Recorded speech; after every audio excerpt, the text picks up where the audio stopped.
La semana pasada estuvimos tocando Juan 1, del 35 al 42, y permitidme que continuemos con versículo 43 al 51.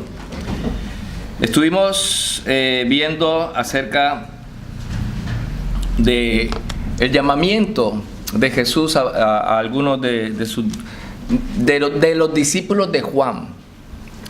Así como entendemos que la palabra de Dios se lleva, es un boca a boca, uno a uno, persona por persona. Ahora vamos a coger, hemos tenido una primera lectura en Génesis 28 acerca de la escalera. No nos olvidemos de lo que ha dicho Jacob. Esta es casa de Dios, ¿sí? Hizo Jacob voto. El versículo 17, cuán terrible es este lugar, no es otra cosa que casa de Dios y puerta del cielo. Versículo 17 de Génesis 28. Tengamos siempre esto en mente en el estudio de hoy, en el estudio de la palabra del Señor hoy. Y ya aquí en el versículo 43 en adelante dice así la palabra del Señor. El siguiente día quiso Jesús ir a Galilea y halló a Felipe. Y le dijo, sígueme. Y Felipe era de Betsaida, la ciudad de Andrés y Pedro. Felipe halló a Natanael. Y le dijo, hemos hallado a aquel de quien escribió Moisés en la ley, así como los profetas, a Jesús, el hijo de José, de Nazaret. Y Natanael le dijo, ¿de Nazaret puede salir algo bueno? Le dijo Felipe, ven y ve. Cuando Jesús vio a Natanael que se le acercaba, dijo de él,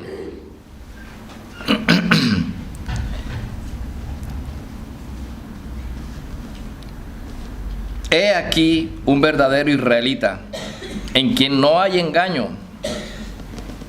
Le dijo a Natanael, ¿de dónde me conoces? Respondió Jesús y le dijo, antes que Felipe te llamara, cuando estabas debajo de la higuera, te vi. Respondió Natanael y le dijo, Rabí, tú eres el Hijo de Dios, tú eres el Rey de Israel. Respondió Jesús y le dijo, porque te dije, te di debajo de la higuera, ¿crees? Cosas mayores que estas verás. Y le dijo, de cierto os digo, de aquí adelante veréis el cielo abierto y los ángeles de Dios que suben y descienden sobre el Hijo del Hombre. Amén. La lectura de Génesis 28 y esta porción última que hemos leído en el versículo 50-51 es una relación directa que Jesús hace sobre el texto de Génesis. ¿Sí? Este relato que continúa un día más en el relato de Juan es un relato sencillo. Jesús va, llama a Felipe, Felipe va y llama a Natanael, y así de manera sencilla, sin mucha pompa ni nada de eso, ¿no?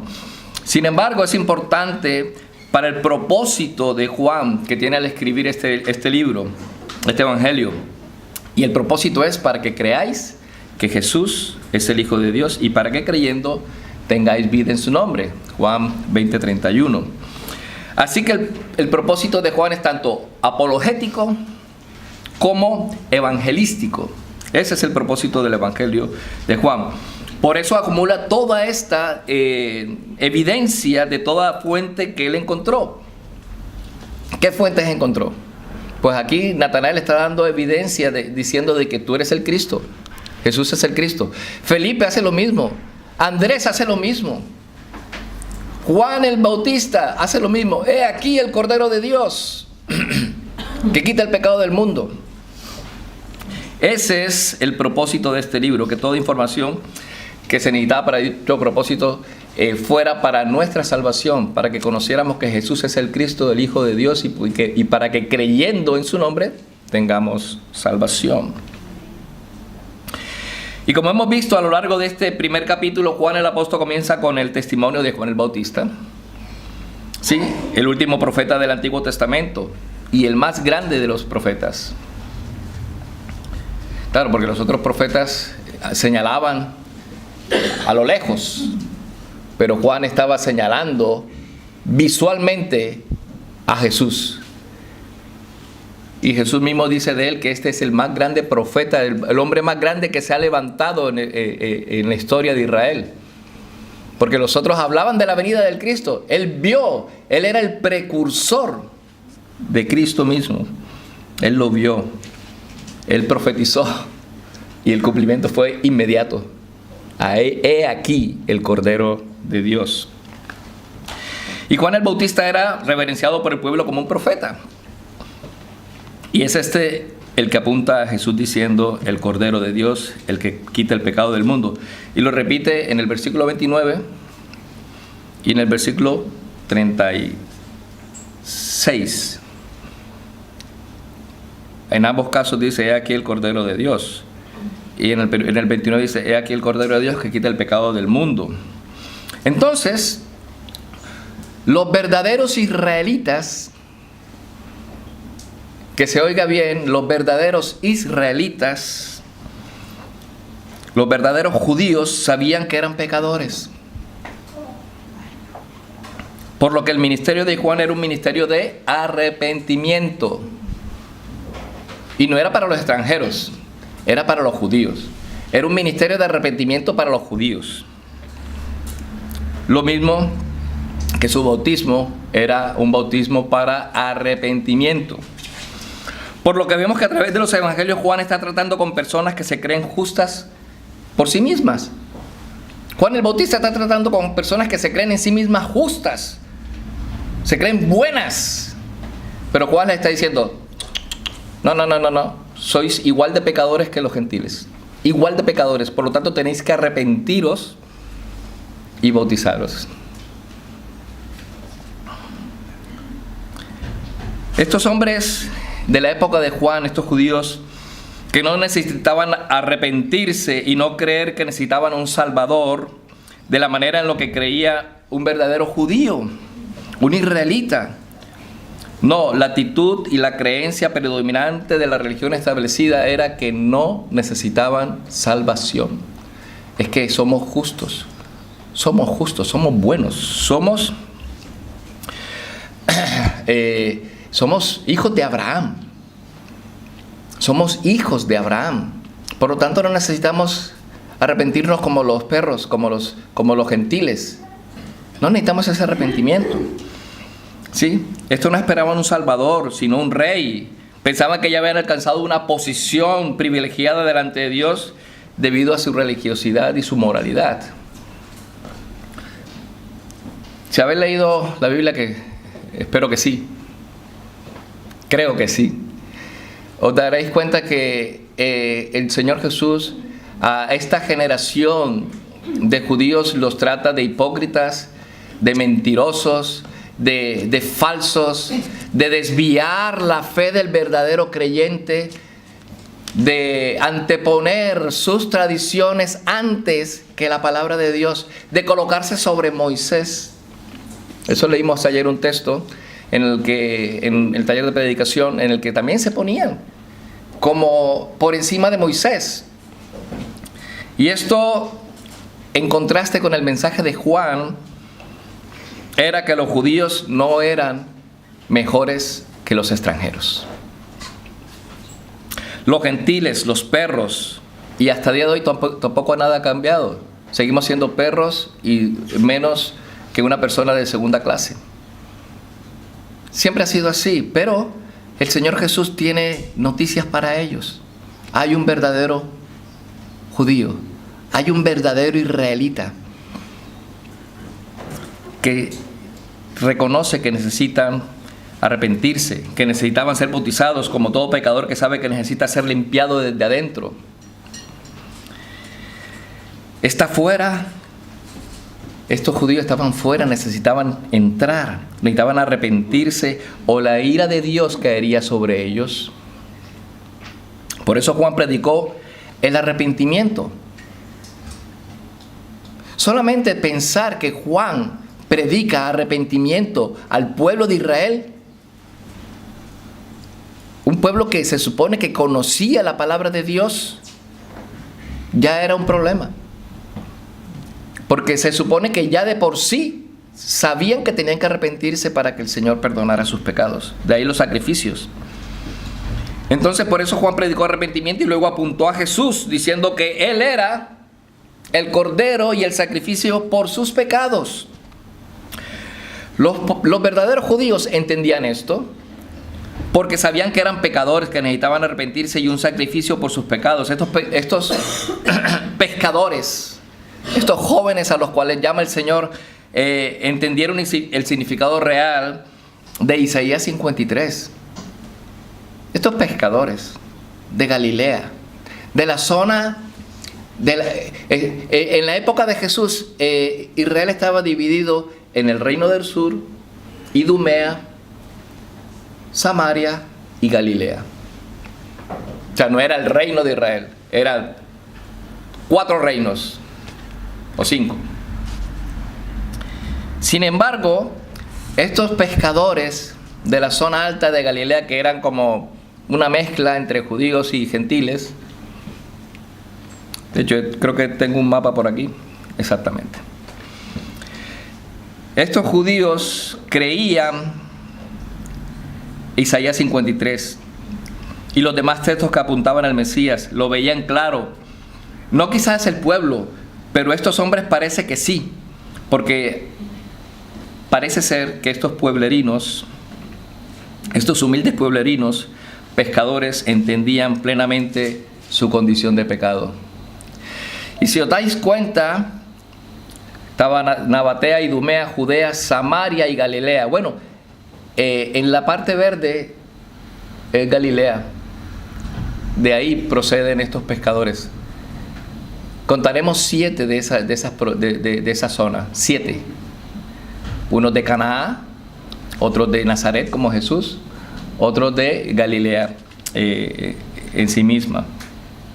Todos de esa zona de Galilea. Aunque Jesús nació en Belén, se crió en Galilea. Aunque Pedro nació en Canaán también, tenía su casa en Cafarnaúm. Eso lo veremos más adelante. Sí, entonces vemos aquí que entre los versículos 35 al 51 conocemos un grupo de judíos creyentes del Antiguo Testamento.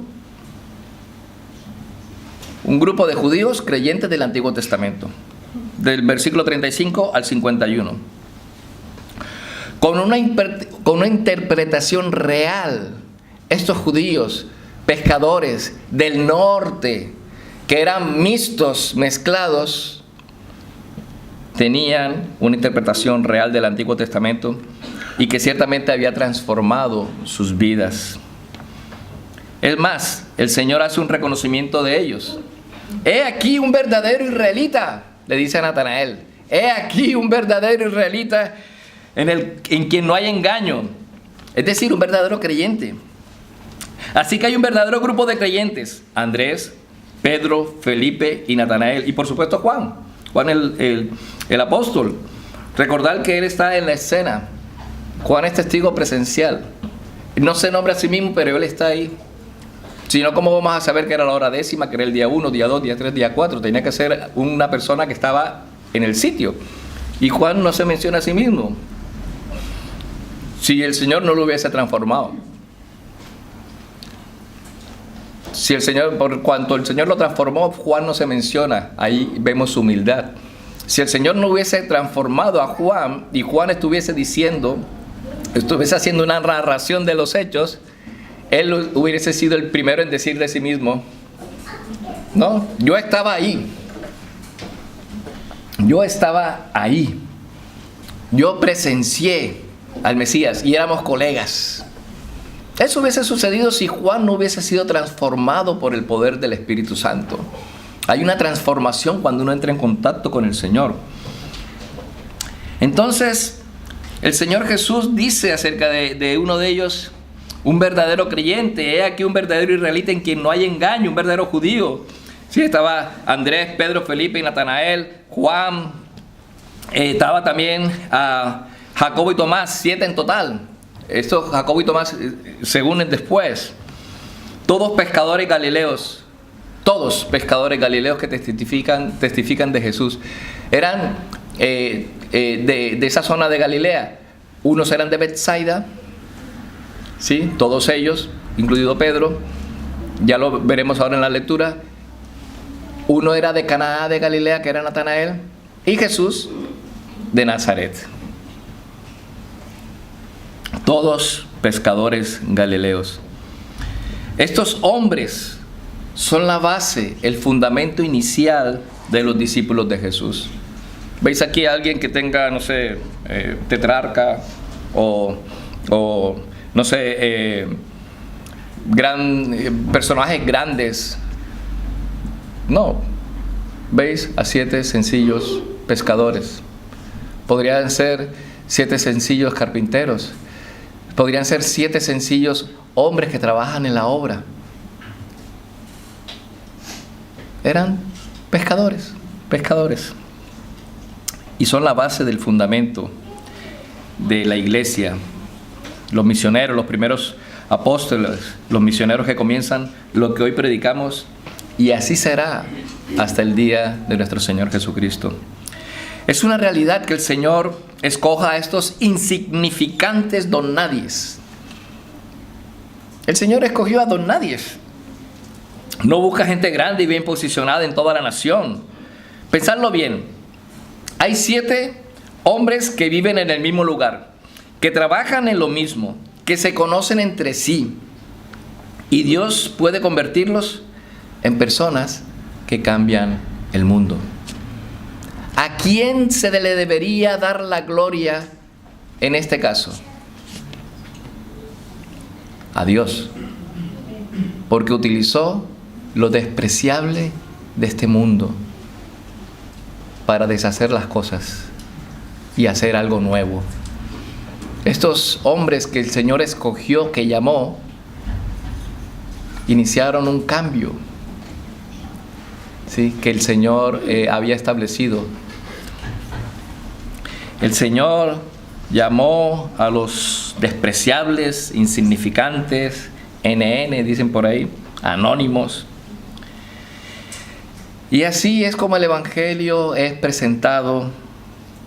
Así comienza con la semilla. Juan el Bautista, el primer testimonio de Jesús. Luego este grupo de 4 hombres, ajenos a la religión establecida de la época, eran judíos. Seguramente iban a la sinagoga. Tenían conocimiento de la palabra del Señor. Y es que resulta que tenían un conocimiento adecuado de la palabra del Señor. No había rabinos, ni saduceos, ni sacerdotes, ni escribas, ni fariseos, ninguno de la élite religiosa, que entre otras cosas era la élite apóstata. Solo pescadores rurales y sencillos que se convierten en los primeros seguidores, los primeros misioneros, predicadores, mártires de Cristo Jesús, que ya en el versículo 41 dice: hemos hallado al Mesías. Hemos hallado al Mesías. Quiere decir que estaban buscando. Hemos hallado al Mesías. En el versículo 45 otro dice: hemos hallado a aquel de quien escribió Moisés en la ley, así como los profetas, a Jesús, el hijo de José, de Nazaret. En el verso 49 otro dice: Rabí, tú eres el Hijo de Dios, tú eres el Rey de Israel. Han encontrado al Mesías, que es el cumplimiento del Antiguo Testamento. ¿Quién es el Hijo de Dios? El Rey. ¿Quién es el Hijo de Dios? El Rey de Israel. Pero aún no son apóstoles. Tengamos en cuenta esto, no son apóstoles todavía. Apenas Jesús, apenas Juan el Bautista se los ha entregado. Apenas ellos están conociendo a Jesús. ¿Qué sucede en el transcurso cuando van caminando? ¿Sabéis que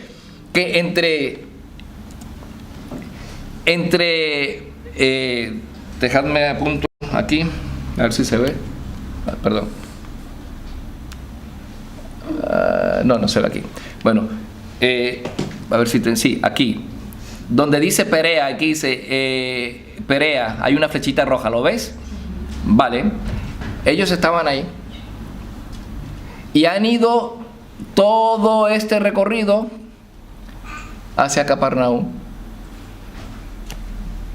30 kilómetros. se puede hablar muchas cosas en 30 kilómetros. Si te vas caminando, había muchas conversaciones de por medio, ¿no? No iba cada uno con sus cascos escuchando música, no, iban haciendo lo que seguramente harían en su época. Imaginaos vosotros mismos, os encontráis con Jesús, Jesús os abre los ojos y descubrís que este es el Rey de Israel. ¿Qué hacéis? Me pongo al día. Señor, cuéntame, ¿cómo es la cosa? ¿Cómo es que se creó el universo? O sea, empiezan a ponerse al día con el Señor. Tienen 30 kilómetros a pie para ponerse al día. ¿O qué haríais vosotros? No me molestéis que voy leyendo un libro. O espérate que estoy escuchando lo último del podcast de... No, os ponéis al día. Habéis descubierto un tesoro. Habéis descubierto a Jesús. Estos son apenas hombres pescadores, no son apóstoles. Esto sucede creo que un año y algo después, cuando Jesús ya va por la mitad de su ministerio. Solos son gente común y corriente en este momento. Gente común y corriente que ha podido incluso asistir a la misma sinagoga. Así como, por ejemplo, han podido estos hombres sencillos asistir a la misma iglesia y transformar el mundo. ¿Os imagináis vosotros? Uy, es que yo no tengo recursos, no tengo esto. No necesitas sino que el Señor te llame para que tú hagas una transformación en tu sociedad. ¿Qué creéis? ¿Tenéis que ir a alguna universidad a capacitaros para poder transformar el mundo? Dios no necesita eso. Dios necesita seguidores, discípulos, gente que esté dispuesta a seguirlo. Y con ese material, el Señor transforma sociedades. Con estos hombres transformó el mundo. Así también puede ser con nosotros. La verdad del Evangelio comienza desde personas humildes, desconocidos, no influencers. ¿Cómo se dice? Influencers. ¿Sí? Influencers. Débiles. Así es como siempre se ha esparcido el Evangelio, de persona a persona, uno a uno, un alma a la vez. Uno te lleva al otro, tú le predicas a uno y esa persona le predicará a otro y esa persona le predicará a otro. No quiere decir que no hayan eventos evangelísticos en los que se les predica a mucha gente, pero el Evangelio, hermanos, la realidad es uno a uno. Tú compartiéndole el Evangelio a alguien más, diciéndole, he hallado al Mesías, he hallado al Cristo, al Hijo de Dios, al Cordero de Dios que quita el pecado del mundo. Tú eres pecador, igual que yo lo he encontrado, mira, te lo presento. He aquí el Cordero de Dios, un alma a la vez. No era nadie, como se da testimonio del hecho de que estaban declarando que Jesús era el Mesías, quien tampoco parecía ser nadie. De hecho, el hijo de José de Nazaret. El hijo de José de Nazaret no lo conocía ni Natanael. Imaginaos, Jesús no había hecho absolutamente nada para hacerse conocido. Y Natanael lo sabe. Y dice, sí, el hijo de José de Nazaret, si es que todo en Judea despreciaban a Galilea. Todos en Judea despreciaban a Galilea. Y en Galilea, y la gente de Galilea hacía lo mismo con los de Nazaret. No, los de Campos, no, creo que en Mayor somos una ciudad más grande, Campos es un pueblo, es puro recogedores de patatas, recogedores de cebollas. Hay esa rivalidad geográfica que vemos aquí también, ¿no? Hay una cierta rivalidad, un desprecio de unos por otros entre comunidades. No, yo soy de Barranquilla. No, yo soy de Santa Marta. Ah, no, estos Amarios. Es verdad. Aquí estamos viendo la misma rivalidad. Por eso, el apóstol Pablo dice que el poder del Evangelio no se puede atribuir al poder de la gente ni del pueblo. El poder del Evangelio solo se tiene que atribuir a Dios. Porque Dios ha escogido sencillos. Ha escogido lo despreciable de este mundo para deshacer a lo que a sí mismo se aprecia de que son algo. Pues hermanos, mala noticia para esas personas. Así que, hermanos, si te glorías, gloríate en el Señor y en el poder de su fuerza. Y es por Él que tú estás en Jesús. Dios le dio la espalda a la religión oficial de la época. Dios dio la espalda a la religión oficial de la época. Porque todos rechazaron a Jesús, resistieron, se rebelaron contra su mensaje y además lo ejecutaron.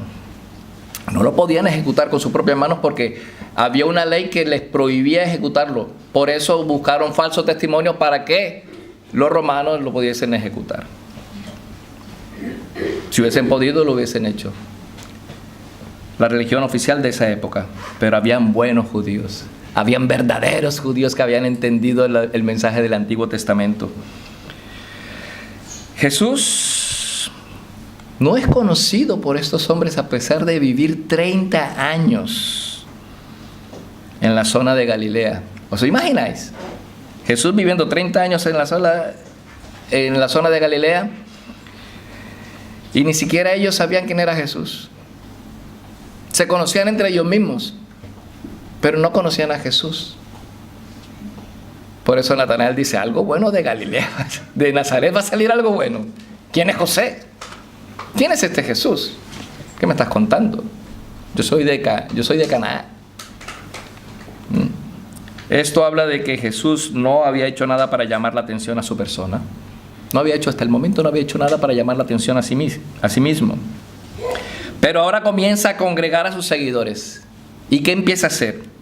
Y Juan desaparece hasta el capítulo 3. Juan presenta a Juan, el apóstol, y a Andrés, a Jesús. He aquí el Cordero de Dios. Ellos van y le siguen. ¿Dónde mora, Señor? Ven y ve. Ven, lo llama. Y ve. Y que se quedan con él. Yo me imagino, si hubiese sido yo, que yo no hubiese dejado dormir a Jesús preguntándole toda la noche. O sea, nos estamos quedando en el mismo aposento donde se haya quedado en una habitación, en donde se haya tenido que quedar, y estoy con Jesús y no lo voy a dejar dormir. Se acaba la vela, pon otra. No pasa nada, no importa que la voz no se ve, se escucha, así que por lo tanto, si se acaban las velas, sigamos hablando. Quiero saber de Jesús, quiero conocerlo. Eso es un detalle que muchas veces no prestamos atención, pero es que ellos se quedaron mucho tiempo con Jesús, toda la noche. Y al día siguiente, ¿sí?, continúa el periplo, continúa el camino. Jesús toma el lugar principal en la narración a partir de aquí. Juan presenta a ellos y ya Juan desaparece hasta el capítulo 3. No vemos más a Juan el Bautista, vemos ahora a Jesús. El papel principal al principio de Juan 1 era el que iba, el precursor, el que iba anunciando el camino del Señor. Sí. Y él mismo, al momento que presenta a Jesús, desaparece. Entonces, bien, concentrémonos en los versículos de manera natural como lo hace Juan, en dos grupos. El primer es el grupo de Andrés y Pedro. El segundo de Felipe y Natanael. Recordad que Juan está, por decirlo así, incrustado entre todos estos hombres, pero nunca se refiere a sí mismo. El grupo 1, versículo del 35 al 42. Vamos a repasar. Día 1, Juan dijo, el Mesías está presente y ya vino. Día 2 les dijo, ahí está, he aquí el Cordero de Dios. El día 3 les dice, síganlo. Este es Juan. Síganlo. Es decir, que sus discípulos dejen de seguirlo a él para seguir a Cristo, a quien él ha declarado. En el versículo 37, los dos discípulos lo oyen hablar y siguen a Jesús. Y es donde retomamos la historia, ¿no? En el versículo 38, Jesús les pregunta, ¿qué buscáis? No nos olvidemos que aquí son discípulos de Juan, todavía. Y Jesús les pregunta, ¿qué buscáis? ¿Sí? Versículo 35 y 37. Versículo 35 dice, el siguiente día estaba Juan y dos de sus discípulos. Y en el versículo 37 dice, le oyeron hablar los dos discípulos de Juan. Y es decir, que son discípulos de Juan todavía, ¿no? Entendamos que Juan el Bautista está predicando ya hace meses, dando una descripción de Jesús como Cordero Y estos hombres oyeron y creyeron este mensaje. Se arrepintieron y recibieron al que sería el sacrificio. Recibieron a Jesús. Luego encuentran a Andrés. ¿Sí? Luego encuentra a Andrés a su hermano Simón Pedro. A Simón Pedro. Y no es que lo encuentre en Galilea.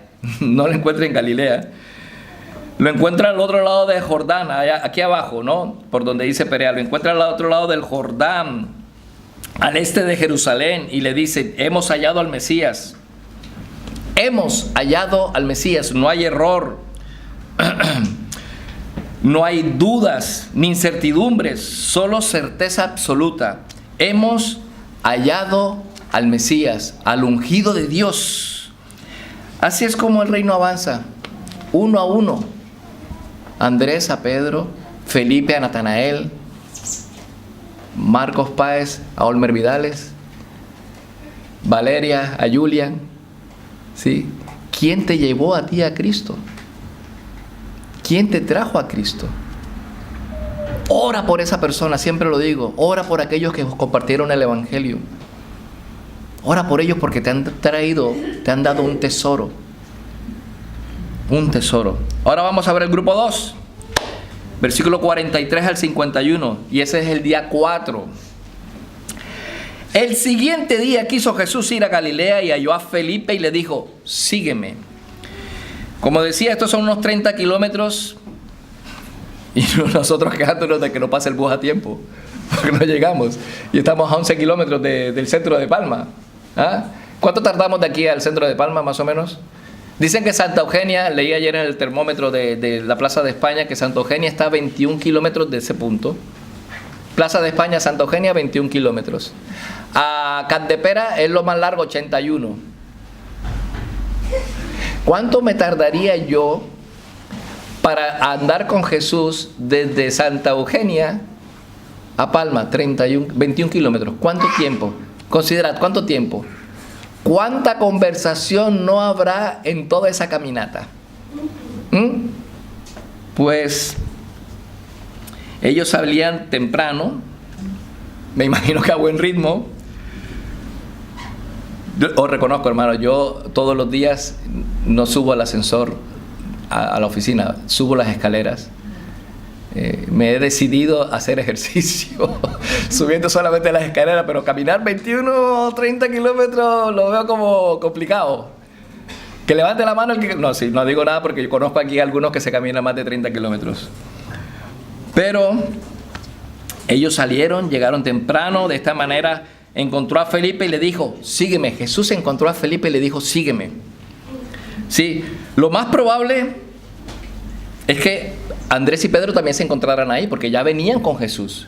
Entonces Andrés, Pedro, Juan, Felipe, sí, Jesús llama a Felipe, ya son más, ¿no? Es un grupo de personas que van caminando detrás de su maestro. Sígueme. Jesús les dice: sígueme, y ellos lo siguen, ¿no? Me imagino que en todos estos kilómetros, charlas, preguntas, diciéndole: oye, bueno, Moisés al final, ¿entró o no entró? ¿Ah? Porque ahí el texto dice, está como medio de que entró o miró desde lejos la tierra prometida. ¿Qué está diciendo? ¿No? Esta es una pregunta que seguramente se habrán, me imagino, pensado los apóstoles, los discípulos, perdón, en este momento. Y ya de regreso a encontrar a otros, a Felipe en este caso. Jesús encuentra a Felipe, que era de Betsaida, la ciudad de Andrés y Pedro. Betsaida significa casa de pesca o lugar de pesca en arameo. Todos eran de este lugar, aunque sabemos que Pedro vivía en Capernaum, pero todos eran de Betsaida, como en el caso de Jesús, que nació en Belén, pero se crió en Nazaret. Entonces ya vemos a dos hombres que conocen a Pedro, ¿sí? Y a Andrés, porque eran vecinos del mismo pueblo. ¿Vosotros conocéis a alguno de vuestro pueblo? O sea, pensad, vivís en un vecindario, ¿conocéis a alguien, aparte de los que conocéis de aquí de la iglesia, alguien de vuestro vecindario?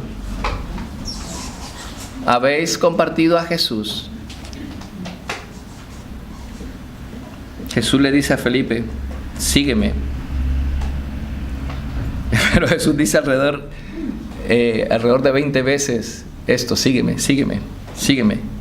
En Lucas 9, Mateo 8, si alguno quiere venir en pos de mí, sígame, tome su cruz y sígame.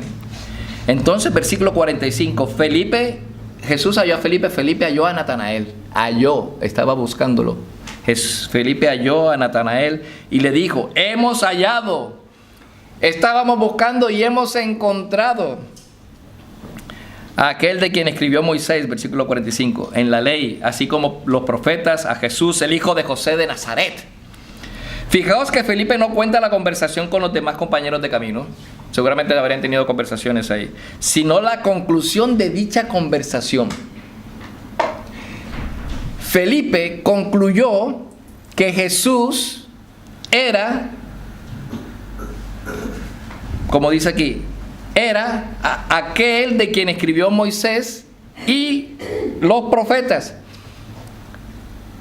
Felipe no está diciendo: bueno, en todos estos kilómetros que hemos caminado, se nos ha acabado el agua, no teníamos las chanclas o las sandalias o los zapatos que teníamos, no eran aptos para caminar. Tenemos que comprar running shoes o walking shoes o lo que sea, zapatos para caminar o para correr como hacemos hoy en día. No, eran chanclas. ¿O qué tipo de calzado utilizaban en esa época?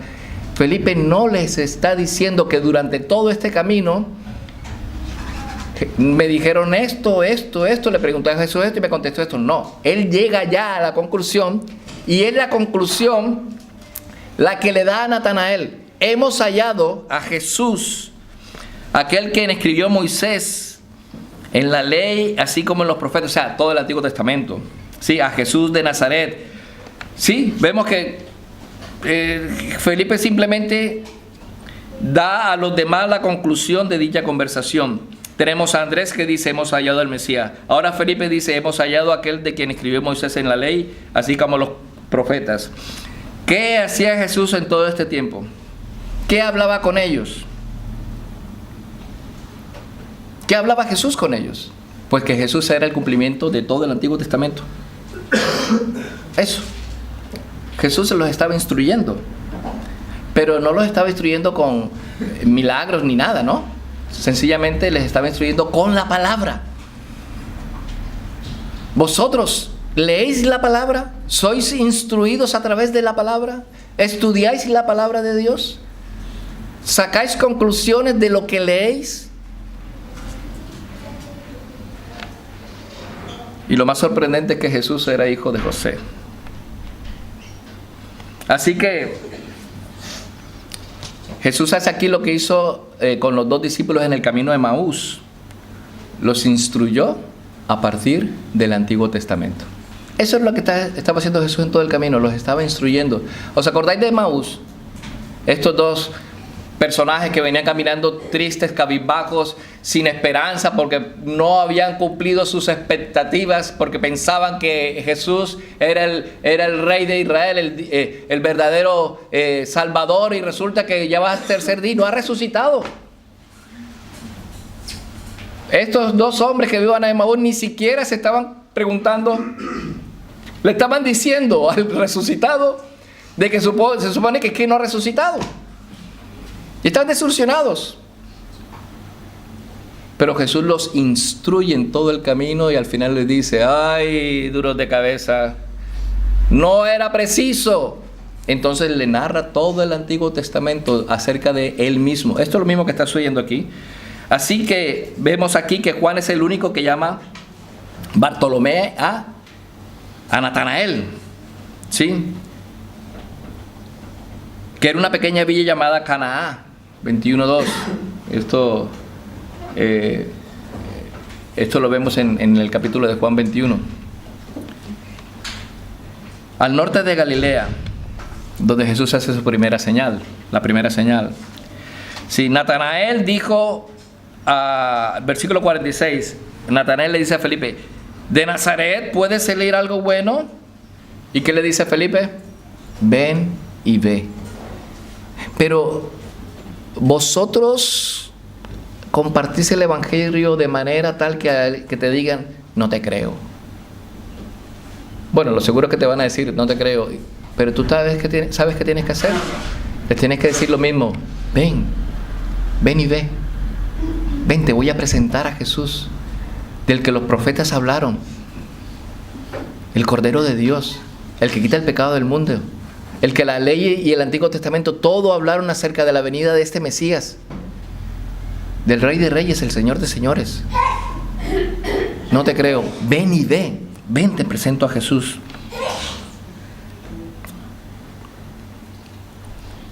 Eran testigos oculares, objetivos, que conocieron a Jesús, llegaron a la conclusión de que Él, Jesús, era el Mesías, el Hijo de Dios, el Rey de Israel.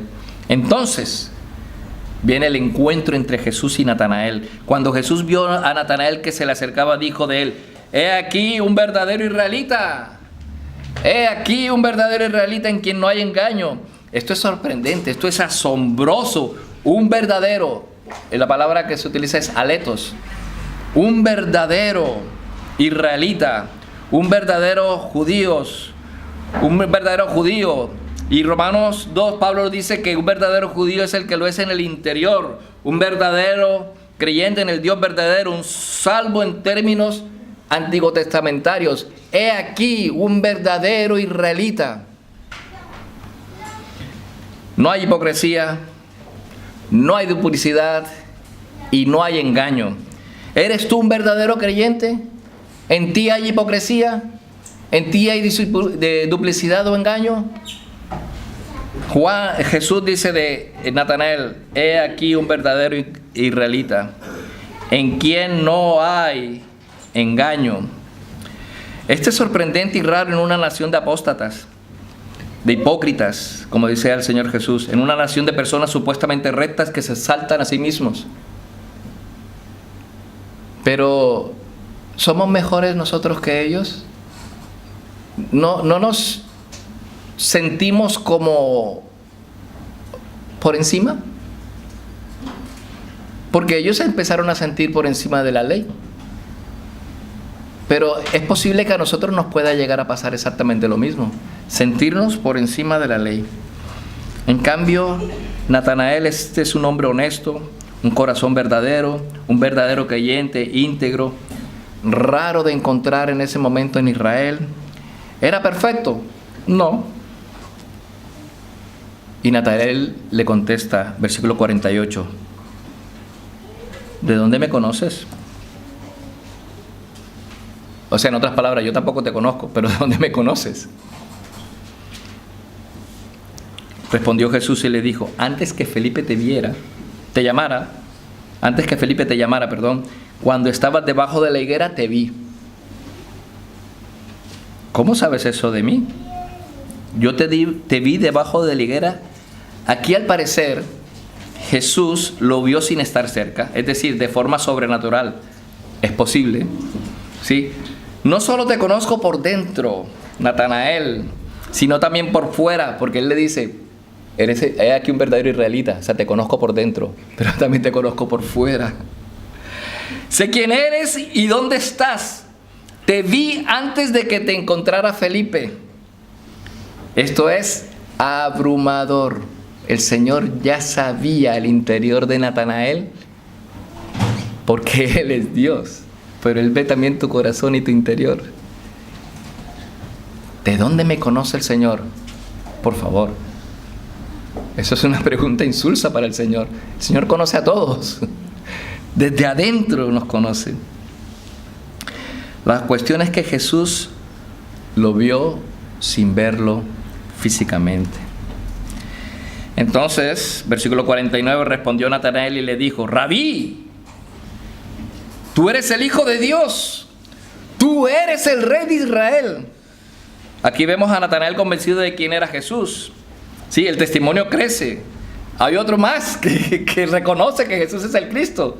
Todos los anteriores que estaban desde Juan cuando lo presentó, y ahora también Natanael, otro testigo presencial, otro testimonio ocular, que declaran que Jesús es el Cristo, el Hijo de Dios.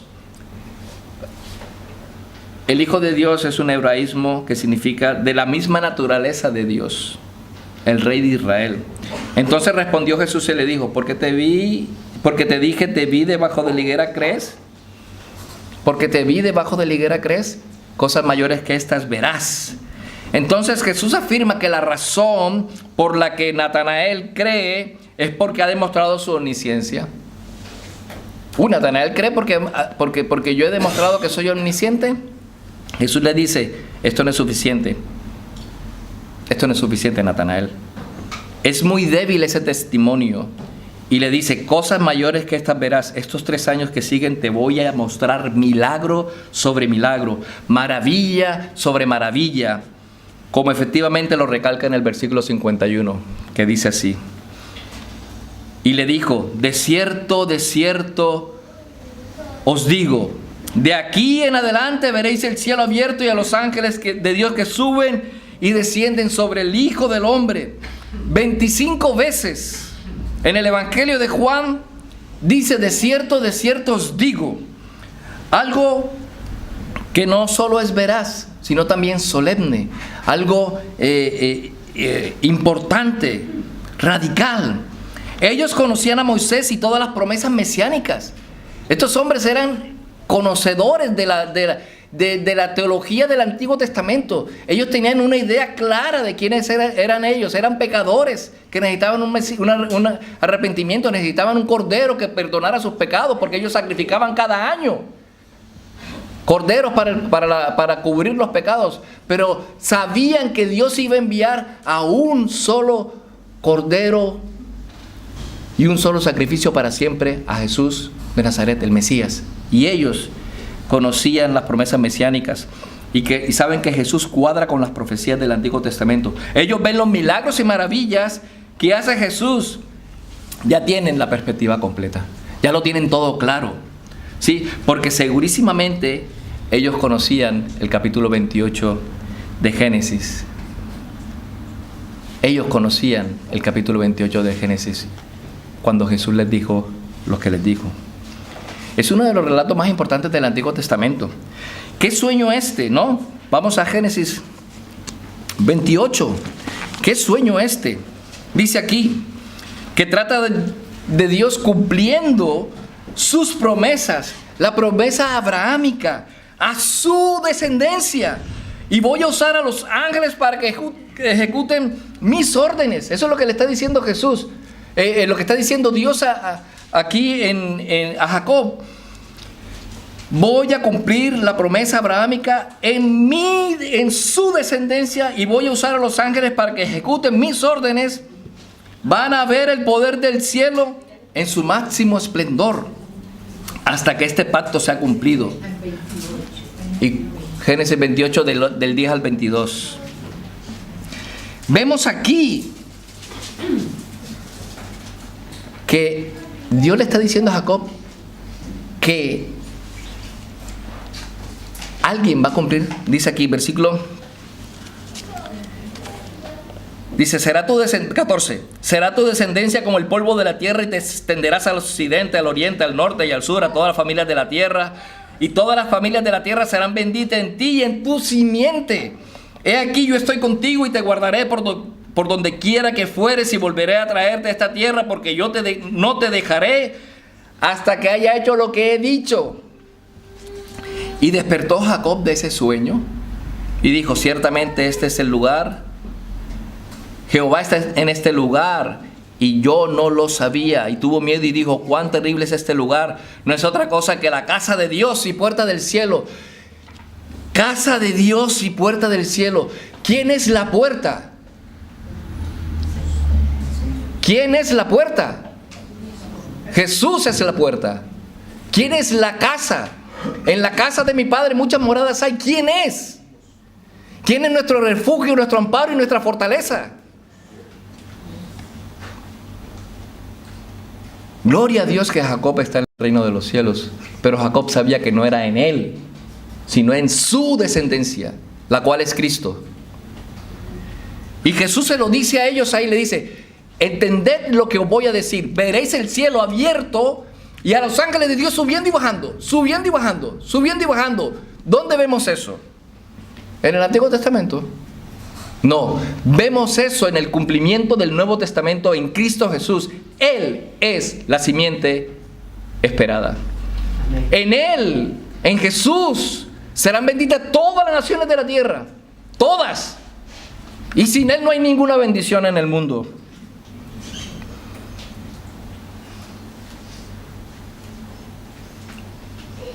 Van a poder ver el cielo en su máximo esplendor hasta que este pacto sea cumplido. ¿Y cuándo se cumple ese pacto? ¿Cuándo se cumple ese pacto? Se cumple con el Hijo del Hombre. Daniel 7, 13, 14, que Jesús usó unas 80 veces la palabra el Hijo del Hombre para referirse a sí mismo.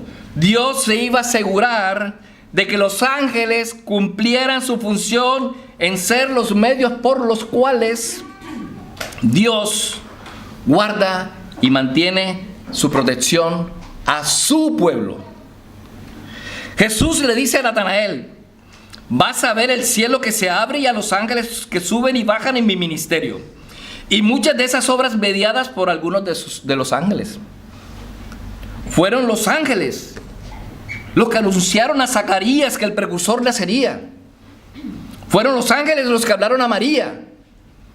Fue un ángel el que le habló a José. Fue un coro de ángeles que anunció el nacimiento de Cristo a los pastores.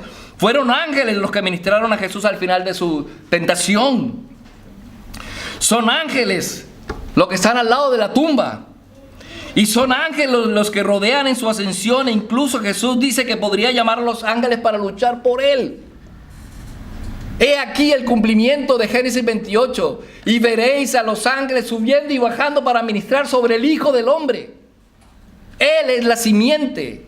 Y nosotros somos simiente de Abraham si creemos en Cristo Jesús. Somos verdaderos israelitas. Somos verdadero pueblo de Dios cuando creemos que Jesús es el Cordero de Dios que quita el pecado del mundo. Si reconocemos que somos pecadores, que necesitamos de redención, que necesitamos un salvador de nuestros pecados, que estamos en mala posición delante de Dios por nuestros pecados, pero necesitamos y reconocemos que necesitamos a alguien que limpie nuestro corazón, que nos libre de la lucha, de la condena del pecado. Y Jesús hace lo que hace por la voluntad del Padre a través del poder del Espíritu Santo por medio de ángeles. Así que en definitiva le dice a Natanael: me alegra que hayas creído debido a mi omnisciencia.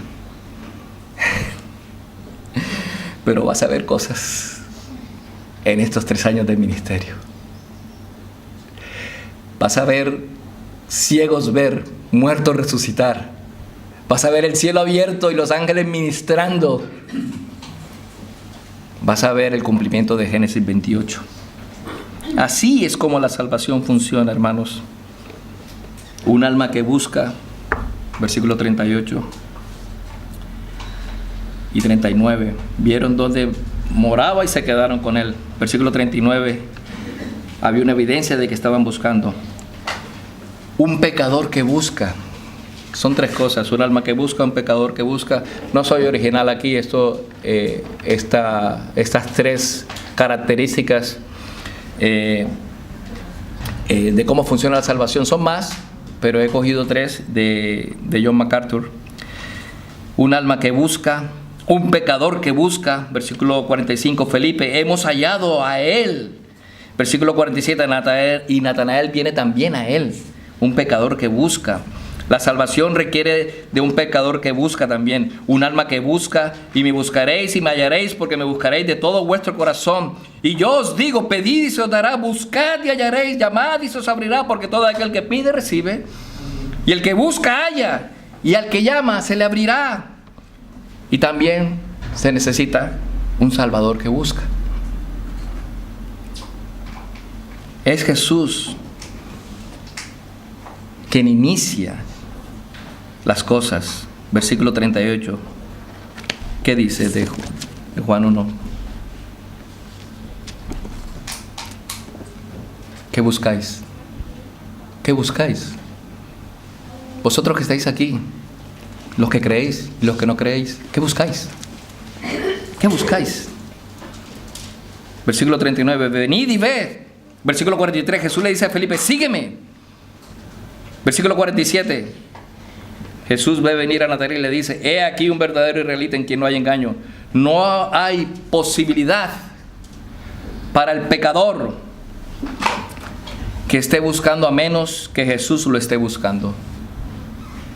Si eres un pecador y estás buscando salvación, es porque Jesús te está buscando. Jesús dice, no me escogisteis vosotros a mí, sino que yo os escogí a vosotros. Se demanda de un pecador que busca, un salvador que busca y un santo que busca para llevar el mensaje. Eso somos nosotros. Necesitamos buscar a gente para llevarles el mensaje de salvación. Hay más, pero yo creo que es suficiente con esto. Necesitamos también nosotros manifestar la gloria de Dios. Y aquel que oiga no tu testimonio, sino el testimonio de las Escrituras, creerá. Pero tienes que predicarles el Evangelio. Verán el cielo abierto. Verán la gloria de Dios. Creerán por sí mismos. Ya no creemos por lo que tú me has dicho, sino también porque nosotros mismos lo hemos visto. ¿No sucede esto con la mujer del pozo? Ella ve y le dice, he encontrado el Mesías, aquel del que hablaron los padres. Y luego le dicen, ahora ya no creemos por tu testimonio, ahora nosotros sabemos que este es Jesús, este es el Mesías, el Hijo de Dios. Pero para hacer eso, ¿sabes qué? Tienes que predicar. Yo le doy gracias al Señor porque los sábados, cada 15 días, estamos predicando en Plaza de España. La palabra de Dios está teniendo repercusión. No sabemos quiénes van a creer. Eso no nos compete a nosotros. Eso es la obra de Dios, soberana de Dios. Pero nosotros tenemos que ser obedientes y proclamar el Evangelio. Y aquel que crea será salvo. Amén. Sal de aquí pensando en que tienes un vecino al que le puedes decir, ven y ve. He encontrado al Mesías, he encontrado al Salvador de este mundo, ven y ve. Sigue a Jesús. No me sigas a mí. Yo solamente te quiero presentar a Jesús para que lo conozcas. Hermano, si no lo has hecho, creo que es tiempo de que lo hagas. No te vayas de aquí pensando qué buena predicación o qué mala predicación. Me ha gustado, pero es que fue muy larga, 50 y pico minutos, no sé cuánto van de la predicación. Pero lo que quiero es que te vayas pensando en que hay alguien cercano al cual tú le puedes proclamar y decirle, he encontrado un tesoro y lo he vendido todo y ahora le sigo. Y los ángeles me ministran. No trabajan para mí, trabajan para el Señor y me ministran a mí. Por eso es lo que vemos aquí en todo acerca de los ángeles. No ponga ahí velitas ni cosas a los ángeles, por favor. No hagáis eso, no estoy hablando de eso. Pero que sepáis que ellos son ministros a las órdenes solo de Dios y que Dios utiliza todos los medios que Él tiene, que son todos, para que su iglesia crezca y avance. Y nosotros seremos bendecidos y gozosos si hacemos lo que el Señor nos manda. Id y proclamad el Evangelio a toda criatura, la buena nueva a toda criatura, y el que se arrepintiere será salvo. Y yo estaré con vosotros todos los días hasta el fin del mundo. Amén. Amén.